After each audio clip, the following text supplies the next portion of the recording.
आशीष शर्मा जिंदा था और दर दर भटक रहा था, दिशाहीन और निर्जीव। हाँ माँ, सब ठीक चल रहा है। आर्यन और रितिका का स्कूल भी ठीक है। जरा बात तो करा दी बच्चों से। माँ सो गए दोनों, बाद में बात कराती हूँ कल या परसों में। और कुछ बोलना है? नहीं, तो ठीक है ना? कोई परेशानी है क्या? हाँ माँ मैं ठीक हूँ। बार बार एक ही बात क्यों पूछ रही हूँ? कुछ तो बात है, तो इतना चिड़चिड़ा कर क्यों बोल रही है? मैं चिड़चिड़ नहीं कर रही हूँ, बस थक गई हूँ। अब बिना मतलब के मेरी चिंता करना छोड़ दे माँ। और कुछ बोलना है या मैं फोन रखूँ?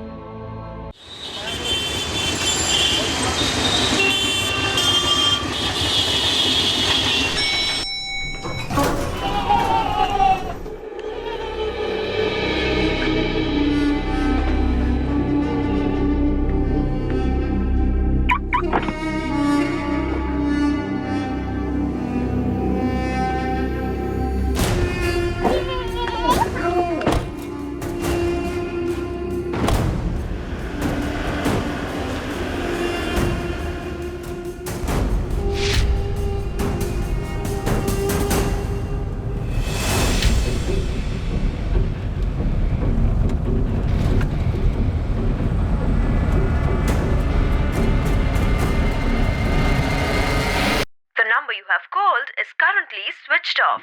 Please try again later. Thank you. तुम्ही डायल केलेला नंबर बंद आहे.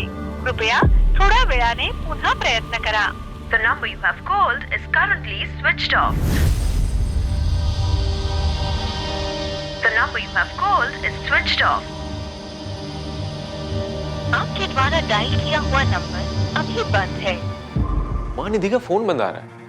आशीष का फोन भी ट्राई किया, वो भी बंद आ रहा है। कल मैंने दोनों को फोन लगाया था, तब भी दोनों के फोन बंद थे। अतुल, मुझे कुछ ठीक नहीं लग रहा है। माँ तुम एक काम करो, आशीष के पापा का फोन करते हो। हो सकता है आशीष और निधि रितिका और आर्यन को लेकर कहीं बाहर गए हो, या हो सकता है उसके घर कहीं गुरुग्राम में गए हो। नमस्ते गायत्री जी, बहुत दिनों के बाद। रविंद्र जी, आशीष और निधि बच्चों को लेकर वहाँ दिल्ली आए हैं क्या? 2 दिन से मैं उन्हें फोन लगा रही हूँ, दोनों के फोन बंद आ रहे हैं। नहीं तो आने वाले थे क्या वो लोग? लेकिन आशीष ने तो मुझे इस बारे में कुछ बताया नहीं। और ऐसे कैसे दोनों का फोन बंद आ रहा है? आपकी कुछ बात हुई थी इन दिनों उनसे?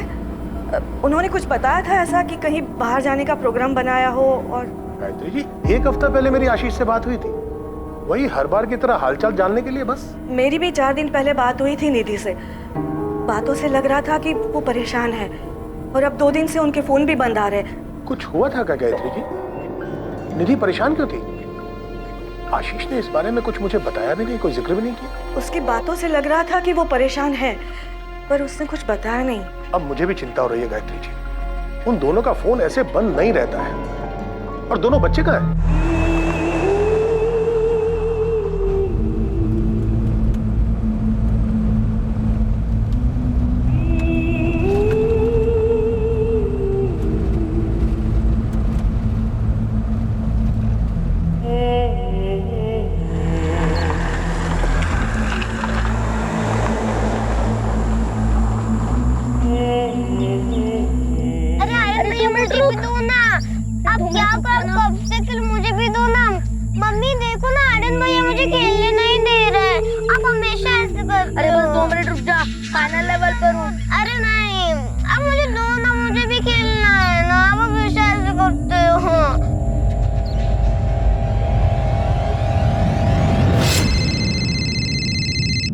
हेलो हेलो विवेक, मैं निधि का भाई अतुल बोल रहा हूँ। हम लोग एक बार मिल भी चुके हैं। कौन निधि? आशीष की वाइफ। ओ हाँ अतुल, कैसे हो? हाँ मैं ठीक हूँ, मैं जोधपुर में हूँ। मैंने बस इसलिए फोन किया था कि आशीष ऑफिस आया है क्या? आशीष तो पिछले 2 दिन से ऑफिस नहीं आया, और उसने ना ही किसी को कुछ बताया है। यहाँ तक कि उसने हमारे बॉस नितिन को भी कोई इन्फॉर्मेशन नहीं दी। मैंने कहा भी था उससे कि जाने से पहले नितिन सर को बता के जाए। वो कहीं जाने वाला था? कुछ बताया उसने? हाँ, फोन आया था उसका 2 दिन पहले। विवेक, मैं निधि और बच्चों को लेकर महाबलेश्वर जा रहा हूँ 4 दिनों के लिए। आज पूरे वेस्टर्न डिवीजन सेल्स टीम की मीटिंग है ऑफिस में, और तू बोल रहा है तू महाबलेश्वर जा रहा है? प्लान अचानक बना, मैं चेंज नहीं कर सकता, मुझे जाना पड़ेगा। कब बना है प्लान? कल तो तूने इसके बारे में मेरे को कुछ नहीं बताया, और ये मीटिंग तो पिछले 2 हफ्ते से फिक्स है। विवेक, मुझे जाना पड़ेगा, तू किसी तरह मैनेज कर लेना वहाँ पर। तो एक काम कर, तू मुझे नहीं नितिन सर को इन्फॉर्म कर। भाई बॉस वो है, मैं नहीं। तू बता देना सर को। और क्या बोलूं, तू इतनी इंपॉर्टेंट मीटिंग छोड़ के महाबलेश्वर घूमने जा रहा है? नहीं नहीं भाई, तू इन्फॉर्म कर दे, नहीं तो महाबलेश्वर तू घूमने जाएगा और बॉस की डांट मैं सुनूंगा। ठीक है, रहने दे, मैं ही बता देता हूँ सर को। लेकिन अब्दुल, आशीष ने नितिन सर को कुछ बताया ही नहीं, बिना बात किए चला गया। और यहाँ अकेला सारी प्रॉब्लम मैं झेल रहा हूँ। महाबलेश्वर में कहाँ रुकने वाले थे, कुछ बताया उसने? नहीं, कुछ नहीं बताया आशीष ने, बस इतना ही कहा था कि 4 दिनों के लिए वो महाबलेश्वर जा रहा है।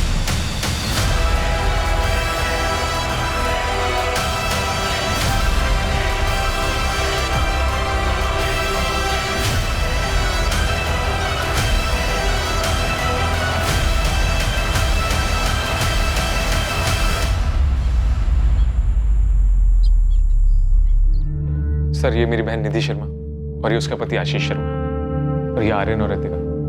आपने इनके घर पे चेक किया? किया था सर, वहाँ ताला लगा है सर। सिक्योरिटी और पड़ोसियों ने बताया कि कुछ दिन से उन लोगों ने देखा ही नहीं है इनको। महाबलेश्वर में ये लोग रुकने वाले कहाँ थे? पहले भी कभी गए हैं वहाँ? सर, आशीष ने अपने एक कलीग विवेक को सिर्फ इतना बताया था कि वो वहाँ जा रहा है। हमें तो इस वैकेशन के बारे में पता ही नहीं था। कहाँ रुकने वाले हैं, ये कहाँ से पता होगा सर? हम बच्चों के स्कूल भी गए थे सर, वहाँ भी कोई इन्फॉर्मेशन नहीं थी।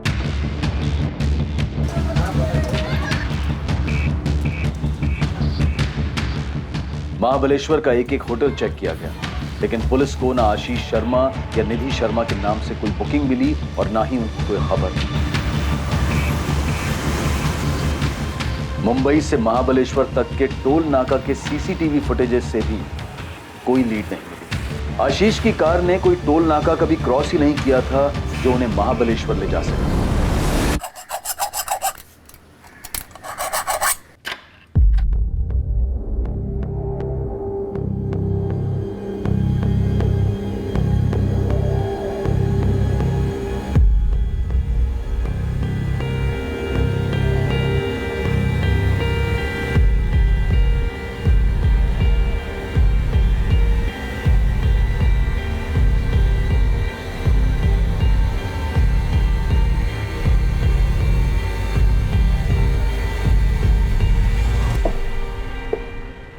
सर, ये 2 मोबाइल मिले। क्या है, दोनों फोन आशीष के ही हैं या आशीष और निधि के?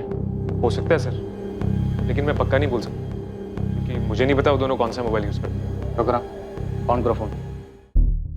हम फार्मा प्रोडक्ट्स में डील करते हैं और आशीष हमारी कंपनी में सीनियर सेल्स मैनेजर है। वो शुरू से ही अपने काम में बहुत एफिशिएंट रहा है, इसलिए उसका अचानक ऐसे छुट्टी पर चले जाना बहुत अजीब है। उसने मुझे इन्फॉर्म तक नहीं किया। इनफैक्ट उसके इस बर्ताव से मैं काफी अपसेट भी हुआ था। क्या कोई ऐसी बात थी जिसकी वजह से आशीष परेशान थी? उसकी पत्नी निधि के भाई अतुल ने हमें बताया कि पिछले हफ्ते जब उनकी निधि से बात हुई वो काफी परेशान लग रही थी। नहीं सर, मेरी जब आशीष से बात हुई तो मुझे कुछ ऐसा लगा नहीं। मेरा मतलब है, हो सकता है ऐसा कुछ हुआ भी हो पर मुझे महसूस नहीं हुआ। और अगर वो परेशान था भी तो अचानक क्यों एक दिन उठकर महाबलेश्वर क्यों चला जाएगा, और वो भी बिना किसी को बताए? वो लोग महाबलेश्वर नहीं गए। तो फिर कहाँ गए? मेरी तो कुछ समझ में नहीं आ रहा है। वो ऑफिस नहीं आ रहा, महाबलेश्वर नहीं गया, तो आखिर वो लोग गए कहाँ? मैं अभी मिली थी 5 जुलाई की दोपहर को उससे। बच्चों को बस स्टॉप से लेने आई थी, हमारी बात भी हुई। निधि ने तो कोई जिक्र नहीं किया महाबलेश्वर के बारे में। कविता जी, क्या हाल फिलहाल में निधि ने आपसे कोई ऐसी बात कही हो जिससे आपको लगा हो कि वो काफी परेशान है? निधि, तुम एक बार बीकेपी कोचिंग क्लासेस ट्राई करके तो देखो, उनके मैथ्स टीचर बहुत ही अच्छे हैं। कविता, मैंने आर्यन को ऑनलाइन ट्यूटोरियल्स के लिए सब्सक्राइब कर लिया है, वही उसके लिए ठीक है। अरे तेरी बात सही है, लेकिन ऑनलाइन ट्यूटोरियल में टीचर वहाँ खुद तो नहीं होता ना बच्चों को समझाने के लिए, बस कंप्यूटर पे सब कुछ बोल देता है। तू एक बार क्लासेस तो ट्राई करके देख। अगर तू हाँ बोले तो एक दिन मैं अपने पूजा के साथ आर्यन को भी ले जाती हूँ। एक दिन का फ्री ट्रायल ऑर्गेनाइज कर देती हूँ आर्यन के लिए। सच में ऐसे मैथ्स टीचर कहीं नहीं मिलेंगे। अच्छा ठीक है, मैं आशीष से बात करती हूँ। हमने बस रोजमर्रा की बात की थी। उन लोगों का महाबलेश्वर जाने का कोई प्लान है ऐसा तो नहीं बोला।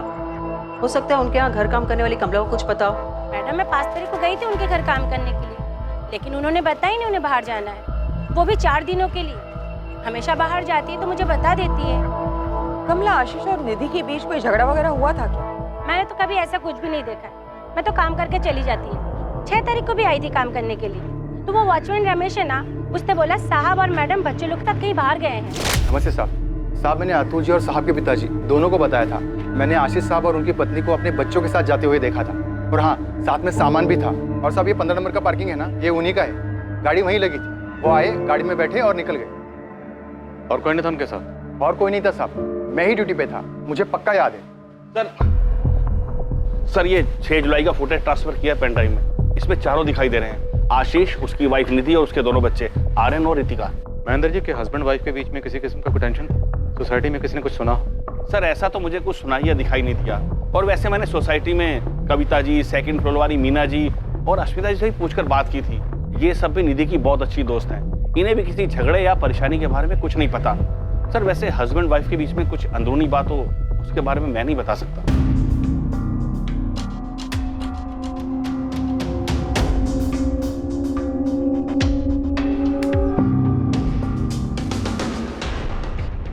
सर आमतौर पे बच्चे तो घूमने फिरने के लिए काफ़ी एक्साइटेड रहते हैं और यहाँ पर भी बच्चे एक्साइटेड हैं, लेकिन आशीष और निधि, इनके चेहरों को देख के लगता ही नहीं कि ये लोग खुश हैं। आप खुद ही देखिए, ऐसा लग नहीं रहा कि छुट्टी पे जा रहे हैं। चेहरे पे इतनी उदासी। महाबलेश्वर, वहाँ तो ये पहुँचे नहीं। हमने अपनी तरफ से महाबलेश्वर का हर एक होटल, लॉज सब जगह चेक करा। हमने सर्च ऑपरेशन तो लॉन्च कर दिया, पर किसी भी बाहरी खतरे की संभावना नजर नहीं आ रही। तो साफ है कि महाबलेश्वर वाली बात सिर्फ एक बहाना, लेकिन असल बात कुछ और है, जो सिर्फ पति पत्नी के बीच हुई, जिसकी वजह से परिवार समेत कहीं चले गए। पर सर ऐसा कैसे हो सकता है? दोनों के बीच में कुछ बात हुई हो और हमें भनक तक ना लगी। सर अगर दोनों का झगड़ा हुआ होता तो बच्चों पर उसका असर जरूर होता। बच्चे तो खुश नजर आ रहे हैं। हाँ, लेकिन निधि और आशीष वो तो खुश नहीं, और हो सकता है बच्चों को भी कुछ ना पता, जैसे आप लोगों को कुछ नहीं पता। किसी खतरे में तो नहीं है सर? मुझे सच में उनकी बहुत फिक्र हो रही है सर। हो भी सकता है, पर आप लोग ही बेहतर बता सकते हैं कि अगर खतरा था तो कहाँ से, क्योंकि बाहर से कुछ नजर नहीं आया। रितिका ने कभी किसी परेशानी के बारे में नहीं बताया। मैंने उसके सारे क्लासमेट से बात की है। अगर कुछ होता तो किसी ना किसी से जरूर कहती हूँ। और आर्यन, उसकी तो 2 हफ्ते पहले ही पेरेंट टीचर मीटिंग थी, निधि भी आई थी उसमें। उसको देखकर बिल्कुल नहीं लग रहा था वो थोड़ी भी परेशान है। वो लोग 6 जुलाई को निकले थे। उसके 4-5 दिन पहले रितिका और आर्यन के बर्ताव में कोई बदलाव? नहीं मैम, कोई भी बदलाव नहीं था। अगर ऐसा कुछ होता तो मुझे जरूर पता चलता। रितिका भी बिल्कुल नॉर्मल थी।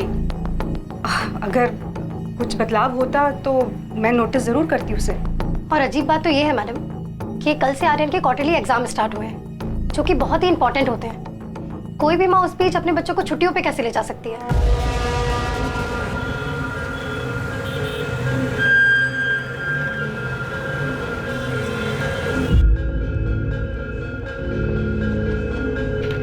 सर, दहीसर चकनाका के सीसीटीवी कैमरा में आशीष की कार की फुटेज मिली।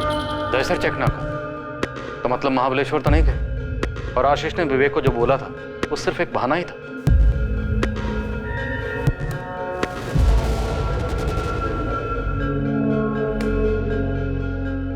इस तरफ कहाँ जा सकते हैं लोग? एक तो यहाँ से सर गुजरात जा सकते हैं, या फिर घोड़बंदर रोड से राइट लेके नासिक से।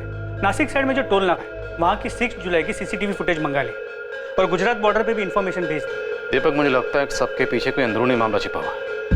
खैर, इन चारों के फोटोग्राफ्स इधर दहीसर से गुजरात तक और उधर इगतपुरी से नासिक, सभी पुलिस स्टेशन में पहुंचो। देखते हैं, शायद कहीं से कोई खबर आ जाए। गुजरात, नासिक, इगतपुरी, क्या इनमें से कहीं जा सकते हैं? मुझे तो ये समझ में नहीं आ रहा कि ये दोनों बिना किसी को कुछ बताए हुए कहीं क्यों जाएंगे। निधि ने माता को कुछ नहीं बताया। गायत्री जी, क्या उसे निधि ने आपको अपनी परेशानी की वजह बताई थी? उसने तो ऐसा कुछ नहीं बताया, पर उसकी बातों से मुझे ऐसा लगा कि वो परेशान है, और मैंने उसको पूछा भी, पर उसने कहा कि ऐसी कोई बात नहीं है। हाँ माँ, सब ठीक चल रहा है। आर्यन और रितिका का स्कूल भी ठीक है। जरा बात तो करा दी बच्चों से। माँ सो गए दोनों, बाद में बात कराती हूँ कल या परसों में। और कुछ बोलना है? नहीं, तो ठीक है ना? कोई परेशानी है क्या? हाँ माँ मैं ठीक हूँ। बार बार एक ही बात क्यों पूछ रही हूँ? कुछ तो बात है, तो इतना चिड़चिड़ा कर क्यों बोल रही है? मैं चिड़चिड़ नहीं कर रही हूँ, बस थक गई हूँ। अब बिना मतलब के मेरी चिंता करना छोड़ दे माँ। और कुछ बोलना है या मैं फोन रखूँ? मुझे ऐसा लगा कि आशीष से उसका कोई झगड़ा हुआ होगा, इसलिए परेशान है और बताना नहीं चाहती। गायत्री जी, आपकी बेटी और दामाद के बीच कोई अनबन थी या वो दोनों खुश थे साथ? थोड़े बहुत झगड़े तो होते थे। ऐसे झगड़े हर घर में होते रहते हैं। आशीष और निधि के बीच में अगर कोई झगड़ा होता भी था तो वो दोनों आपस में सुलझा लेते थे। माँ, रविंद्र अंकल, अब बात आम झगड़े की नहीं है। वो दोनों गायब हैं बच्चों के साथ। अब किसी से भी कुछ भी छुपा के क्या फायदा? तो अब तक बहुत कुछ छुपाया गया हमसे। क्यों अतुल? नहीं मैम, ऐसी बात नहीं है। एक्चुअली आशीष और निधि के बीच में 2 महीने में काफी झगड़े बढ़ गए थे और निधि माँ को भी कुछ नहीं बताती थी। जब उसने खुद से कुछ नहीं बताया तो आप लोग क्यों अंदाजा लगा रहे कि झगड़े बढ़ गए थे? रविंद्र अंकल आप ही बताइए ना, जो मुझे बता रहे थे। क्या बात है रविंद्र जी, अगर कोई भी बात है तो छुपाइएगा नहीं। शायद आपकी कोई बात हमें आपके बेटे, बहू और उनके बच्चों तक पहुंचा सकती है। मैडम, अतुल सही कह रहा है। पिछले 2 महीने से आशीष हमसे ठीक से बात ही नहीं करता था। उसके दिमाग में जरूर कुछ चल रहा था। हाँ, तो वो अपने काम को लेकर भी तो परेशान हो सकता है ना। लेकिन इस साल पहली बार हुआ है कि निधि बच्चों को लेकर छुट्टियों के महीनों जोधपुर नहीं आई। हाँ, तो अगर वो आपके यहाँ नहीं आई तो इस बार वो गुरुग्राम भी तो नहीं आई। अरे लेकिन एक मिनट, इस झगड़े का कारण था क्या? यही तो नहीं पता मैडम, ना माँ को कुछ ठीक से पता है, ना रविंद्र अंकल को कुछ ठीक से पता है। आशीष और निधि ने इस बारे में किसी को कुछ बताया नहीं। तो 2 महीने पहले तक सब कुछ ठीक था। बताइए, अब सब चुप क्यों है? 2 महीने पहले तक सब कुछ ठीक था। हमें तो सब कुछ ठीक ही लग रहा था 2 महीने पहले तक। मैडम, उन दोनों के बीच में जो कुछ भी चल रहा था उन्होंने हमें कुछ नहीं बताया। पर यह बात पक्की है कि कुछ तो ठीक नहीं था उन दोनों के बीच में। परेशानी की कोई वजह तो थी।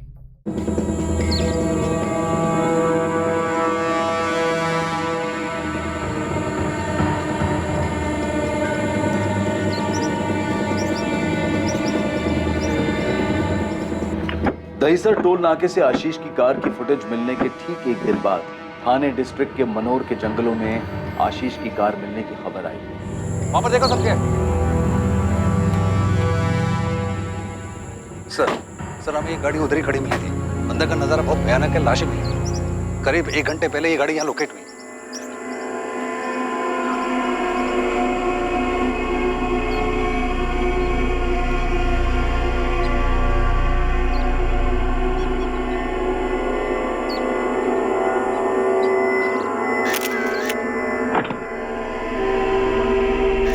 सर वो जो चौथा आदमी है आशीष शर्मा, उसकी लाश अभी तक नहीं मिली।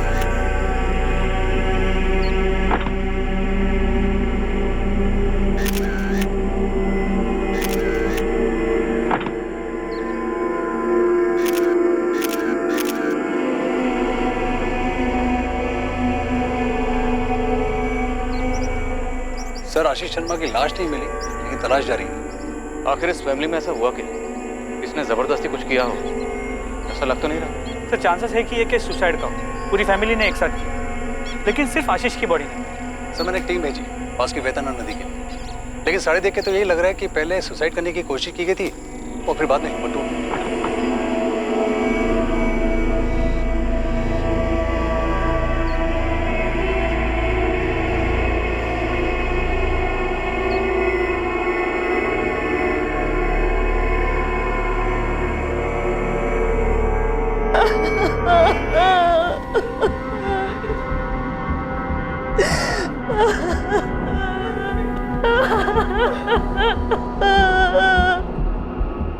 हुआ क्या था इंस्पेक्टर? और आशीष कहाँ है?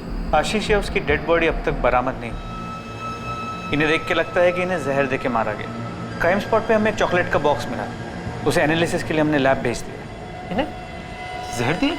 लगता तो ऐसे ही। पोस्टमार्टम रिपोर्ट के बाद ही हम कुछ कंफर्म कह सकते हैं।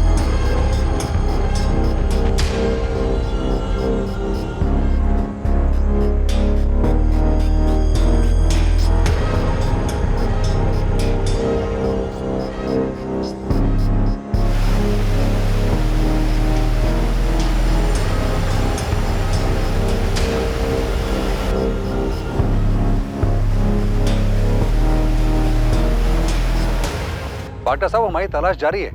आज भी 3 डाइवर्स गए हैं नदी में, लेकिन हमें कुछ मिला नहीं। मैंने दूसरी टीम को नदी के आगे भी छानबीन करने के लिए कहा। इस केस में काफी गड़बड़ है। सुसाइड है या मर्डर, या फिर मर्डर को सुसाइड का रूप देकर हमारे सामने परोस दिया गया। मौत की वजह सिवियर पॉइजनिंग है। इन सबको जहरीली दवाई दी गई थी। दवाई? किसी ड्रग कंपोनेंट का मिसयूज किया गया है? हाँ, इस्तेमाल किया गया था।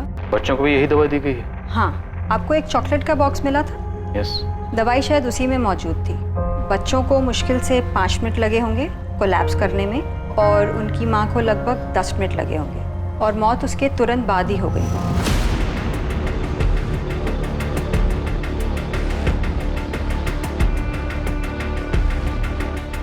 ऑफिसर, आपका अंदाजा बिल्कुल सही है। चॉकलेट्स में नितिन मौजूद है, वो भी काफी ज्यादा क्वांटिटी। ये जो बंदा है आशीष शर्मा फर्मा कंपनी में काम करता है, तो पक्का इस ड्रग के बारे में जानता होगा। इनफैक्ट हो सकता है कि इसकी कंपनी डिस्ट्रीब्यूटर हो। हाँ सर, हमारी कंपनी की डिस्ट्रीब्यूटर है। आशीष सेल्स में था और इसके बारे में जानता था। सर यकीन ही नहीं आता कि आशीष इस तरह खुद की और अपने परिवार की जान ले सकता है। आशीष ने अपने बीवी और बच्चों को मारने के बाद खुद सुसाइड किया है या नहीं, ये अब तक क्लियर नहीं है। हमें सिर्फ उसकी बीवी और बच्चों की बॉडी मिली। इतना क्लियर है कि उसने वो जहरीले चॉकलेट्स क्राइम सीन पे नहीं खाए, इसलिए या तो आशीष या उसकी डेड बॉडी अब तक मिसिंग है।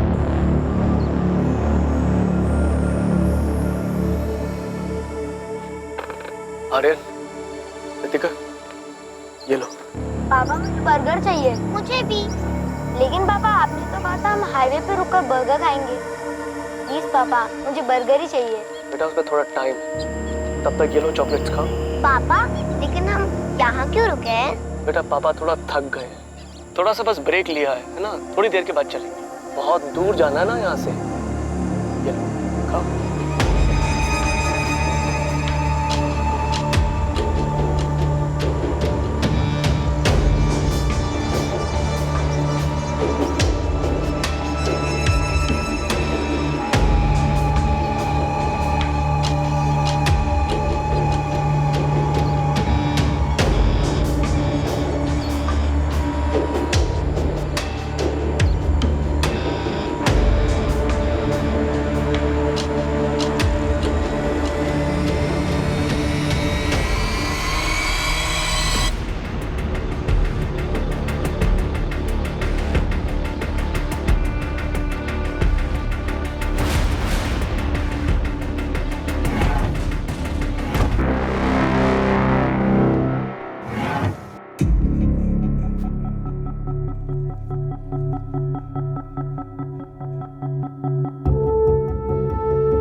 इनकी 4 खाली बॉटल्स और 2 सिरिंजेस। सुसाइड नोट कहीं नहीं मिला, पूरा घर छान मारा। परिवार में, ऑफिस में और आस पड़ोस में किसी को इनके घर की असली हालत की खबर नहीं, पर सिचुएशन इस हद तक बिगड़ गई थी कि सुसाइड करने की नौबत आ गई, पर किसी को भनक तक नहीं लगी। इस सुसाइड को पूरी प्लानिंग के साथ अंजाम दिया गया और ये खाली शीशियां भी इस बात का सबूत है।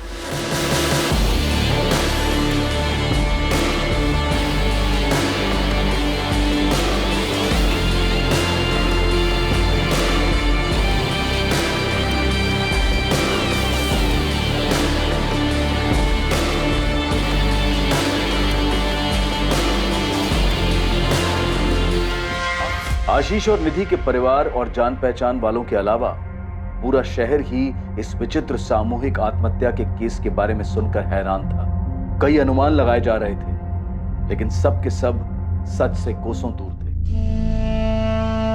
3 लाशें मिल गई थी, लेकिन चौथी लाश का कोई नामो निशान नहीं था। इसलिए ऐसा भी हो सकता था कि आशीष शर्मा जिंदा हो और गायब हो। इस भयानक जुर्म को अंजाम देने का कोई ठोस मकसद अब तक सामने नहीं आ पाया था।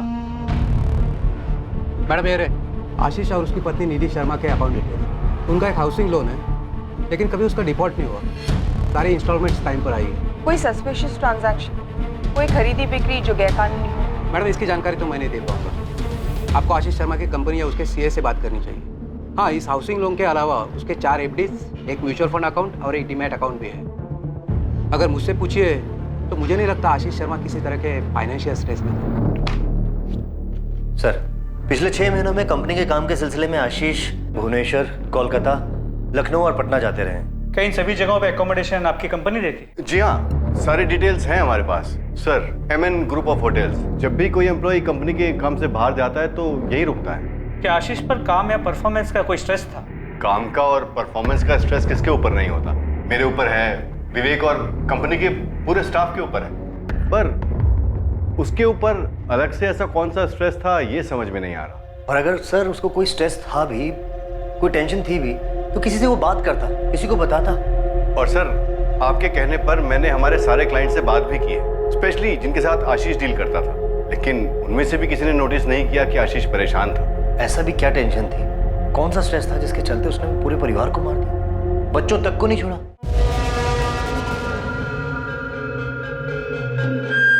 सर मैंने आशीष और निधि के बैंक स्टेटमेंट और फाइनेंशियल डिटेल्स को बारीकी से स्टडी किया। कहीं कुछ गड़बड़ नहीं लगता, कोई ऐसा ट्रांजैक्शन नहीं जो गलत या गैर कानूनी हो। जैसे बैंक मैनेजर ने हमसे कहा था, फैमिली में पैसों को लेकर कोई प्रॉब्लम दिखाई नहीं देती। सर आशीष के फोटो को कलकत्ता, भुवनेश्वर, पटना और उन सभी जगहों पे भेजा जहाँ पर वो काम से जाता था, और उन सभी होटल्स में भी जहाँ पर वो रुकता था। दीपक, मुझे नहीं लगता कि आशीष इनमें से किसी भी जगह जाएगा, अगर वो जिंदा है तो। और अगर ये सुसाइड नहीं मर्डर है तो, जो कि शायद आशीष ने बहुत सोच समझ के की। मर्डर नहीं लगता, यही तो अजीब बात है। पोस्टमार्टम रिपोर्ट में ये साफ साफ लिखा है कि तीनों बॉडी पर स्ट्रगल मार्क्स नहीं है। निधि, आर्यन, ऋतिका तीनों ने चॉकलेट्स खुद खाई थी। सर अगर हम मान भी लेते हैं कि ऋतिका और आर्यन को डरा धमका के चॉकलेट्स खिलाई, लेकिन फिर भी निधि का क्या? उसने कोई स्ट्रगल नहीं किया, उसने वो जहर वाली चॉकलेट्स चुपचाप खा ली। कि घर वाले भी कुछ नहीं जानते। कितना अजीब, घर में इतना कुछ हुआ और हर कोई एक ही रट लगा रहा है, किसी को कुछ नहीं पता। सर होपफुली आशीष हमें जिंदा मिल जाए, क्योंकि अगर उसकी भी डेड बॉडी मिलती तो शायद एक केस हमेशा के लिए अनसुलझा रह जाएगा और मकसद कभी सामने ही नहीं आएगा। जंगल के चप्पे चप्पे में खोज की गई, एक एक कोना छाना गया, लेकिन आशीष शर्मा की बॉडी कहीं नहीं। ये 3 सुसाइड्स और गुमशुदा आशीष शर्मा का रहस्य पुलिस के लिए भी उतना ही उलझा देने वाला था जितना कि उन दोनों के परिवारों के लिए। विक्टिम्स के परिवार वाले उनकी आत्मा की शांति के लिए पूजा तो जरूर कर रहे थे, पर उन सब की मौत हुई क्यों, ये अब तक एक रहस्य ही था।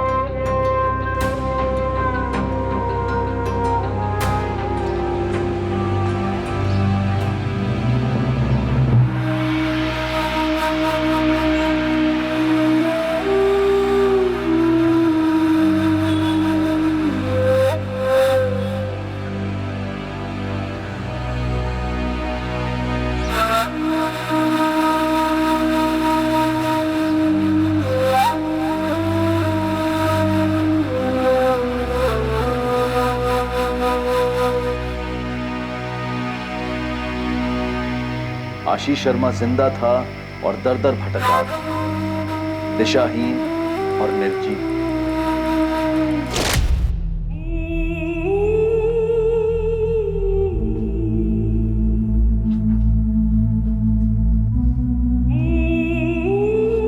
हम सब गले में फंदा लगाकर पंखे से लटक कर मर सकते हैं। पहले बच्चे, फिर तुम, फिर मैं।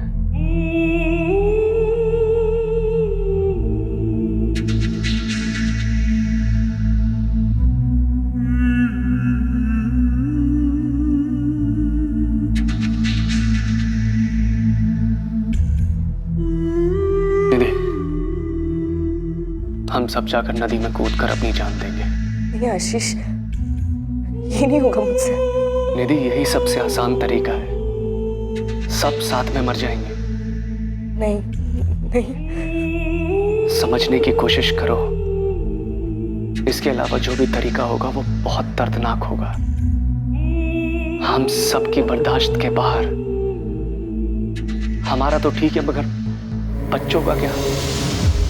निधि, निधि, निधि, प्लीज मेरी बात समझो। नदी में कूद के जान देना ही सबसे सही। नहीं आशीष, नहीं।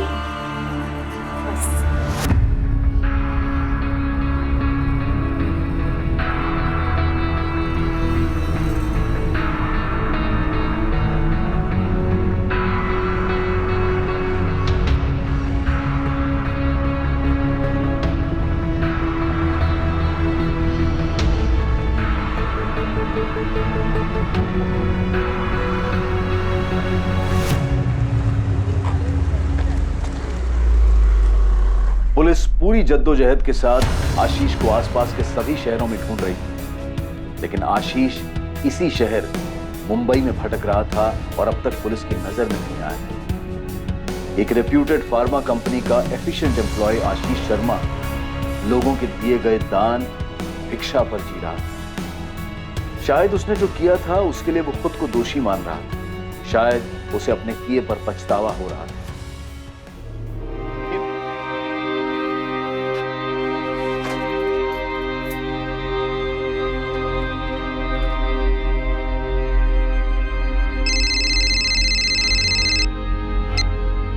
हेलो विवेक, आशीष, थक गया हूं मैं, थक गया हूँ भटकते भटकते। आशीष तू है कहाँ? मैंने तीनों को मार डाला, निधि, ऋतिका, आर्यन, सबको खत्म कर डाला। आशीष तू है कहाँ इस वक्त? बोलना। समझ में नहीं आ रहा है कहाँ जाऊँ, क्या करूँ। आशीष तू कुछ मत कर, तू मुझे ये बता तू है कहाँ, मैं आता हूँ तुझे लेने के लिए। तेरी सोसाइटी के पास, तेरे घर के सामने वाली दुकान पर।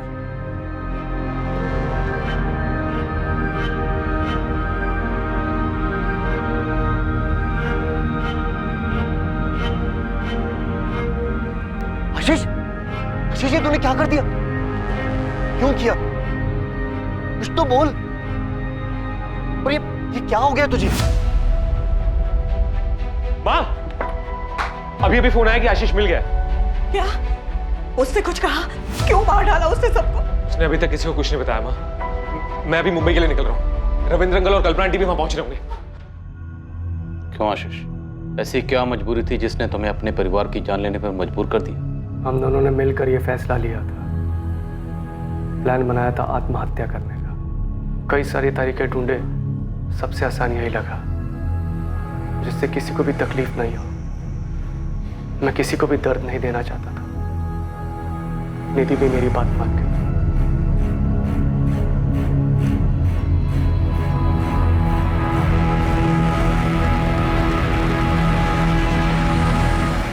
तुम दोनों ने प्लान किया था सुसाइड का, आखिर क्यों? सर ऐसी जिंदगी जीने का कोई फायदा नहीं था। मैं घुट घुट के नहीं जीना चाहता था। सारी गलती मेरी थी। निधि और बच्चे बेकसूर थे। कैसी गलती आशीष? कौन सी गलती? आखिर ऐसी कौन सी गलती थी जिसने तुम्हें 3 जिंदगी लेने पे मजबूर कर दी?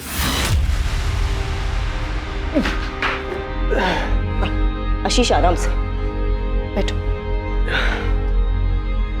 पी लो आशीष, पानी P low.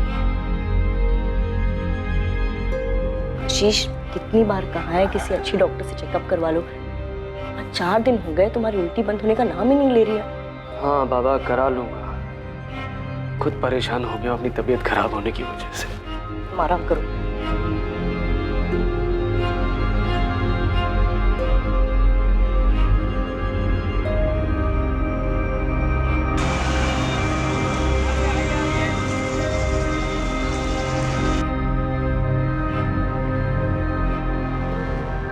Ashish Sharma ji. 3500। Ma'am बता सकते हैं इसमें क्या लिखा है? ये आपको सिर्फ डॉक्टर साहब ही बताएंगे, मेरा काम सिर्फ रिपोर्ट देना है।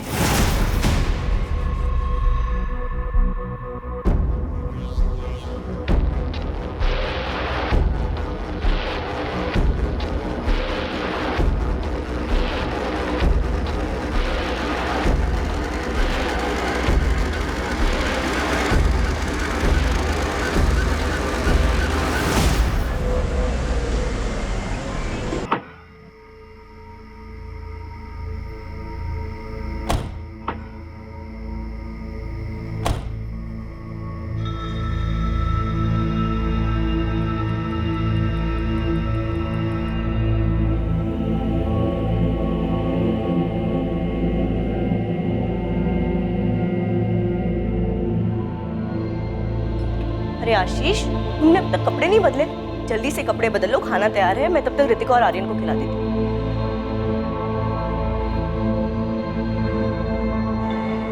क्या हुआ, तुम ठीक हो ना? आशीष क्या हुआ, कुछ बोलोगे? कुछ बताना है तुम्हें।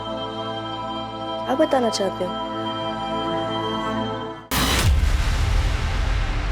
जब मैं ऑफिस के काम से पटना गया था, मैंने अपना चेकअप करवाया था और इस बार कोलकाता के ट्रिप में फिर से सारे टेस्ट करवाए। मुझे लगा पटना की रिपोर्ट गलत आई होगी, मगर दोनों जगह के रिजल्ट एक ही है। निधि, हम HIV पॉजिटिव। आशीष, लेकिन ऐसा कैसे हो सकता है? ऐसे कोई HIV पॉजिटिव तो नहीं।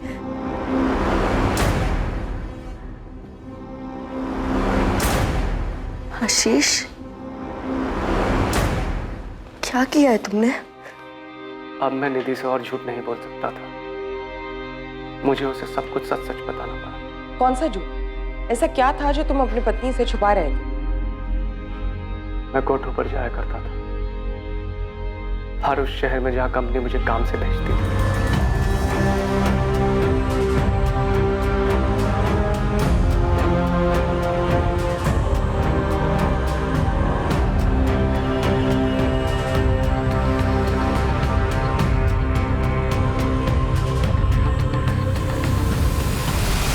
कुछ दिनों से, बल्कि कुछ महीनों से मुझे बड़ा अजीब सा लग रहा था। लगातार तबीयत खराब रहती थी, भूख नहीं लगती थी, बहुत कमजोर हो गया था। मैंने पहले भी टेस्ट करवाए थे, लेकिन निधि को बताने की कभी हिम्मत नहीं हुई। उसे क्या बताता, खुद मुझे यकीन नहीं हो रहा था। फिर क्रॉस चेक करने के लिए मैंने कोलकाता में फिर से सारे टेस्ट करवाए। जो हो चुका था मैं उसे बदल नहीं सकता था, लेकिन मुझे डर था कि मेरी गलती की वजह से कहीं निधि भी तो इस बीमारी की शिकार नहीं बन गई है। निधि इस बात से बहुत नाराज थी, परेशान थी, टूट चुकी थी, लेकिन हमारे हालात उससे भी ज्यादा भयानक थे। मेरे साथ साथ अब वो भी घुट रही थी। आखिरकार मुझे निधि को समझाना पड़ा कि इस बीमारी के चलते हमारी जिंदगी का अंत दर्दनाक ही होगा और हमारे बाद हमारे बच्चे बिखर जाएंगे, अकेले रह जाएंगे। लगभग 2 महीने तक इस समस्या के बारे में बात करने के बाद निधि और मैंने ये तय किया कि ऐसी दुख और तड़प भरी जिंदगी जीने से बेहतर मर जाना होगा। निधि, हम हमारी फैमिली और बाहर समाज के लोगों को कैसे मुंह दिखाएंगे? इस बीमारी के नाम पर ही लोग घिन से देखते हैं। और आर्यन और रितिका, उनका क्या? हमारे जाने के बाद क्या हाल होगा उनका? उनके माँ बाप की बीमारी का कारण जानने के बाद लोगों ने कभी चैन से जीने नहीं देंगे। सबसे बचने का सिर्फ एक तरीका है, हमें खुद को खत्म करना होगा। हमने मरने के कई तरीके ढूंढने की कोशिश की, फिर ये तरीका सामने आया। मैं एक आदमी को जानता था जिसके पास उसका स्टॉक था। मैंने उसे झूठ बोल दिया कि हॉस्पिटल में इमरजेंसी में इसकी जरूरत है, और उसने वो बॉटल्स मुझे दे दी। तुम सबके मरने का प्लान था? पूरे परिवार? जी। तुम कैसे बच गए? बीमारी तो तुम्हें ही थी ना? मैं डर गया था सर, हिम्मत हार गया था मैं।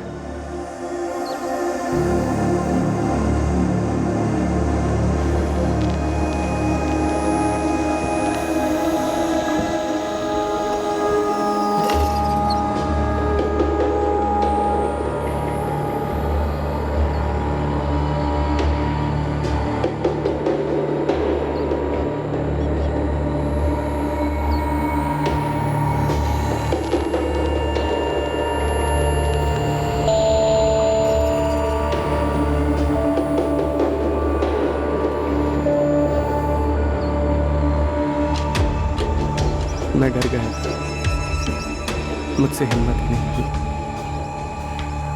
मैं वो चॉकलेट नहीं खा पाया, लेकिन उसके बाद भी मैंने अपनी जान लेने की कोशिश की थी। मैं खुद को फांसी लगाने गया, लेकिन वो भी नहीं कर पाया।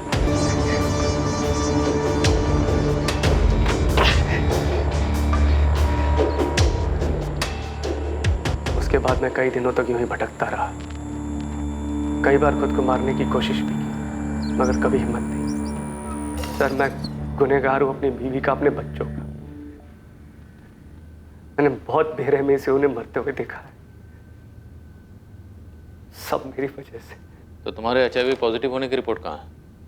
तुम्हारे घर की तलाशी में तो हमें ऐसी कोई रिपोर्ट नहीं मिली, और ना ही घटनास्थल पर तुम्हारी गाड़ी में कोई ऐसी रिपोर्ट मिली। वो रिपोर्ट्स मैंने जला दी थी। और निधि की रिपोर्ट्स वो कहाँ है? मैंने निधि का टेस्ट नहीं करवाया था। तुमने निधि के टेस्ट कभी करवाए नहीं, तो तुम्हें कैसे पता था कि निधि HIV पॉजिटिव थी? सर, वो मेरी पत्नी थी, और एक नॉर्मल कपल की तरह हमारे बीच भी फिजिकल रिलेशन था। तो स्वाभाविक है, अगर मुझे HIV पॉजिटिव है तो उसे भी होगा। और बच्चे, उनका क्या? उन्हें क्यों मार डाला? बच्चे बेकसूर थे सर। उन्हें तो पता भी नहीं था कि हमने क्या प्लान किया, लेकिन हमारे जाने के बाद कौन संभालता उनको? मैं और निधि उन्हें अनाथ बनाकर नहीं जाना चाहते थे। समाज में जब सबको पता चलता कि उनके माँ बाप को HIV पॉजिटिव है, जीना दुश्वार हो जाता उनका यहाँ। तुमने निधि के टेस्ट नहीं करवाए, बच्चों का कोई लेना देना नहीं था इनसे, और तुमने उन सब की जिंदगी खत्म करने का फैसला ले लिया। मैं और निधि नहीं चाहते थे कि हमारे जाने के बाद हमारे बच्चे किसी भी परेशानी का सामना करें, इसीलिए फैसला हमने मिलकर लिया था। लेकिन निधि तो मर गई और तुम जिंदा। तुमने अपनी बीमारी की वजह से निधि को मौत के मुंह में कूदने पर मजबूर किया। तुम डर गए तो मुझे भी मार दीजिए सर। मेरी वजह से मेरी बीवी, मेरे बच्चे सब चले गए। मुझे भी जीने का हक नहीं है सर। मार दीजिए सर, मुझे भी मार दीजिए सर। क्या बकवास कर रहा है यार? सर मुझे इसकी बात पे बिल्कुल भी यकीन नहीं। सर कुछ और ही हुआ है। कुछ और हुआ तो हम उसे ढूंढ निकालेंगे, ये हमारे लिए भी जानना जरूरी है। पर सर ऐसा कैसे हो सकता है? सर निधि के साथ इतनी बड़ी बात हो गई और उसने हमें कुछ भी ना बताया हो। और सर रिपोर्ट्स कहाँ हैं जिसमें लिखा है कि निधि HIV पॉजिटिव थी? और आशीष की रिपोर्ट्स कहाँ हैं? सर मैं कह रहा हूँ बात कुछ और ही है। रविंदर जी वही कुछ हम भी पता करने की कोशिश कर रहे हैं। हमने आपके बेटे को टेस्ट के लिए भेजा। उसका कहना है कि उसने अपनी टेस्ट रिपोर्ट जला दी और निधि के टेस्ट कभी करवाई नहीं गई। फिलहाल उसने इतना ही कहा।